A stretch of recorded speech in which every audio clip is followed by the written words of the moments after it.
this is a pre-production version from Wellingborough-based RML, and they have made themselves a Ferrari 250 GT short wheelbase resto mod, and my golly gosh, it is one of the most beautiful things I think I've ever seen. So obviously it is a coupe powered by 5.5 litre naturally aspirated V12 engines. So far it's ticking many of the boxes. Produces 485, I know, right? 485 brake horsepower. It's got 419 pound-foot of torque, gives it 0 to 62 in around about 4 seconds, and it will top out at 180 mile an hour.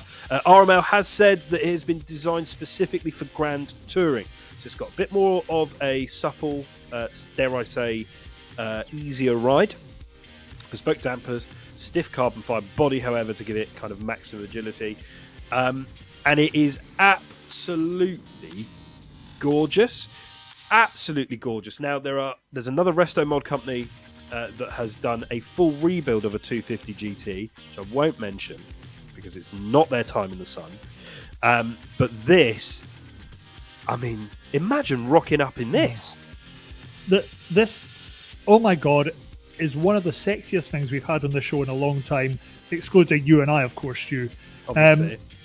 I might be sitting right now, but this car is getting a standing ovation. It is that absolutely beautiful.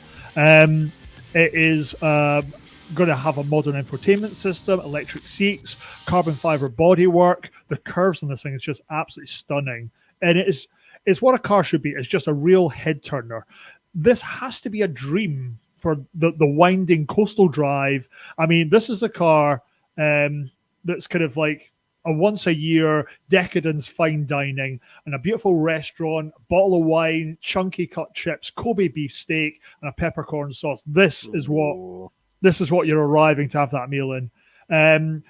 CEO Michael Malik came away and said this is an emotive product that celebrates two things: simple, beautiful aesthetics and pure organic driving experience. By God, it looks like it. Really big fan of the stacked rear lights on it, the exposed fuel cap as well. Beautiful. And the kind of the cutter front grille. That's just beautiful. And air vents behind the wheels. There they are right there on screen. That is just absolutely amazing. I don't want to put a fly in the ointment though, but how are they doing this? Is there going to be like a lawsuit coming from Ferrari? What have they got to say about this? I mean, they must have had it signed off because you've got to think so, yeah. Because there's got to be. They must have had to do it. It's very unlikely that this will be coming from a 250 GT donor car because they're worth about 10 mil. So yeah, quite interested to see how they're going to do it all. There'll be a donor car in there somewhere, no doubt, some sort of Ferrari. But it is a real work of I like a resto mod when it's done well. You know, I like a classic when it's done well, but I like a resto mod when it's done well.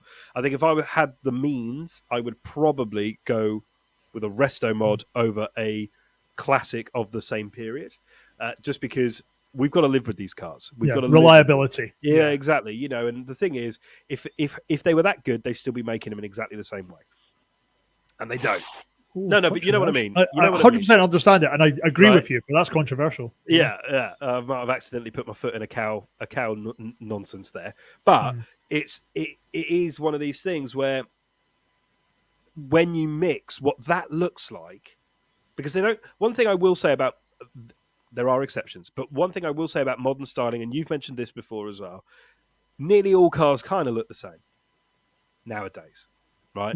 Yeah. There's huge similarity even between the supercars. It's if you catch someone on a bad day, you can really not tell the difference. But styling used to be so unique to a brand kind of way back when, particularly in this type of car, which was, you know, obviously high end. This, I would be all over this. I would probably pick this over a Stinger at the moment. A Singer. Because I love a 911. I love the Singers. I love what they do, and I love a lot of what the 911 resto mods do. But this, and I'm not a Ferrari fan. Just I would find you're it hard. Not. No, Yeah, you've Yeah. spoken about that before. You know, I don't. Yeah, but I this, find yes, what really works for me here as well. This kind of homage or replica is actually being made to a larger size than the original as well. So it's a little bit more modernized proof as well.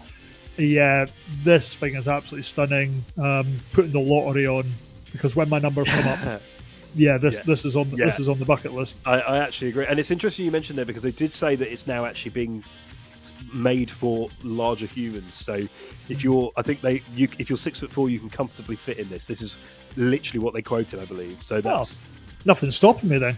perfect, mate. Absolutely perfect. That's the one upshot to my size is I can fit in almost anything, which is great. But yes, tell us what you think of the RML pre-production version of its modernised take on a Ferrari 250 GT SWB short wheelbase. It's about to go testing, but tell us, what do you think? I mean, if you don't think this is attractive, you might as well burn your eyes out immediately.